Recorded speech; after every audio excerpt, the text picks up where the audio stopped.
السلام علیکم ورحمۃ اللہ. ایک بہت امپورٹنٹ ریمائنڈر میں شیئر کرنا چاہ رہا ہوں آپ سے رمضان کے اس مبارک مہینے کے حوالے سے. 2 احادیث ہیں. میری آپ سے ہمبل ریکویسٹ ہے کہ اس سے پہلے رمضان کا مہینہ شروع ہو آپ بالخصوص تمام خواتین کے ساتھ یہ 2 احادیث شیئر کر لیں.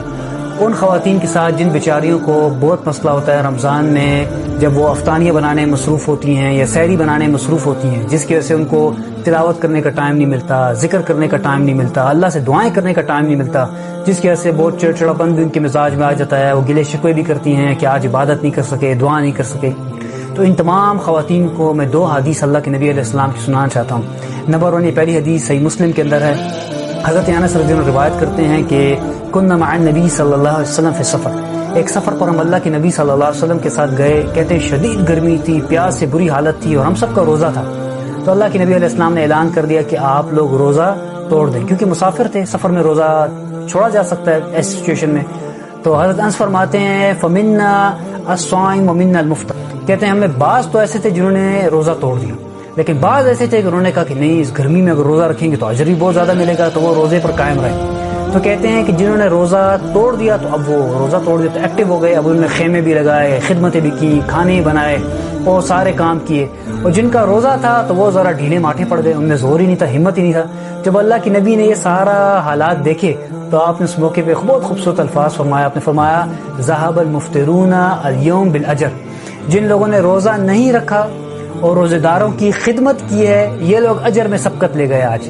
سبحان اللہ. تو یہ جو خواتین ہماری بیچاری افطاریاں بنا رہی ہیں اور ان کو عبادت کا ٹائم نہیں مل رہا، ان کو تلاوت کا ٹائم نہیں مل رہا، تو اس حدیث کی روشنی میں یقین کر لیں کہ اجر و ثواب میں آپ سبقت لے گئی اپنے گھر والوں پر، جو بیٹھے ہوئے تلاوتیں بھی کر رہے، ذکر بھی کر رہے، آرام کر رہے ہیں، آپ کو اجر زیادہ ملے گا. تو اس حدیث کو اپنے ذہن میں رکھ کر خوشی خوشی جو ہے نا آپ خدمت کریں اور افطاریاں بنائیں اور سحری بنائیں، ساتھ اللہ کا ذکر کرتی رہیں. ایک حدیث تو یہ.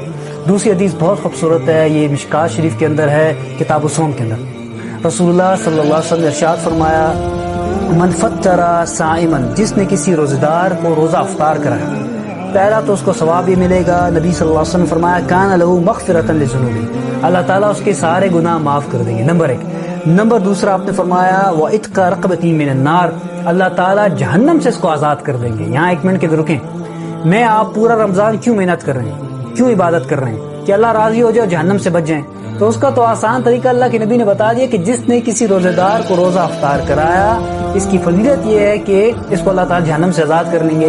تو جو ہماری مائیں بہنیں بیٹیاں لگی ہوئی ہیں بیچاری افطاریاں بنا رہی ہیں اس گرمی میں اور مشقت کر رہی ہیں، تو آپ کو تو بیٹھے بیٹھے بنائے افطاری جو ہے یہ فضیلت مل گئی. اور تیسری فضیلت اللہ کے نبی علیہ السلام نے فرمائی وہ یہ کہ کان لہ مثل اجرہ، روزے دار جتنا ہی اجر آپ کو ملے گا. یعنی جتنے گھر والے جن کے لیے آپ افطاری بنا رہی ہیں 5 10 15 لوگ، تو ان 15 لوگوں کے روزے کا ثواب آپ کو ملیں گے. اور یہ حدیث یہاں ختم نہیں. صحابہ نے اللہ کے نبی سے پوچھا یا رسول اللہ یہ بات تو ٹھیک ہے، لیکن ہم تو اتنی استطاعت نہیں رکھتے کسی کو افطاری کرائیں، اس پہ تو بڑا خرچہ بھی آئے گا، تو ہمارے پاس تو اتنے پیسے نہیں ہیں. تو آپ فرمایا کہ اس کی فکر نہ کرو.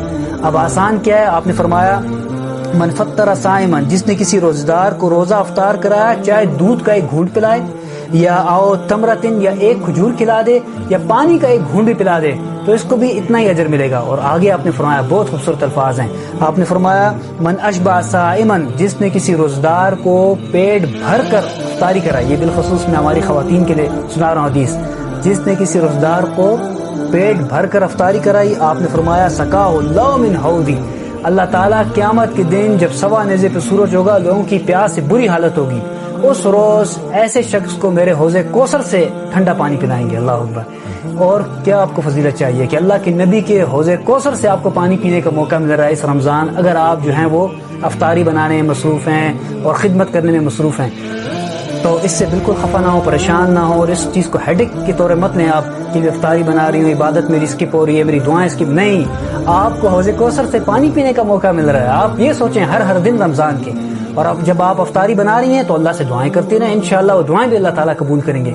تو آپ سب سے ریکویسٹ ہے کہ ان 2 احادیث کو رمضان کے مہینہ شروع سے پہلے پلیز تمام خواتین کے ساتھ شیئر کریں. اور مرد حضرات کے لیے ہے، آپ پیسہ خرچ کر باہر لوگوں کو روزہ افطار کرائیں. اگر آپ کے پاس پیسے ہیں، پوری افطاری پیٹ بھر کے نہیں کرا سکتے، تو کھجور کا ڈبہ لے کر کھجور تقسیم کرا دیں، آپ کو بھی انشاءاللہ فضیلت ملے گی. صدقہ جاریہ کے طور پر اس عمل کو سب سے شیئر کریں. جزاک اللہ خیر.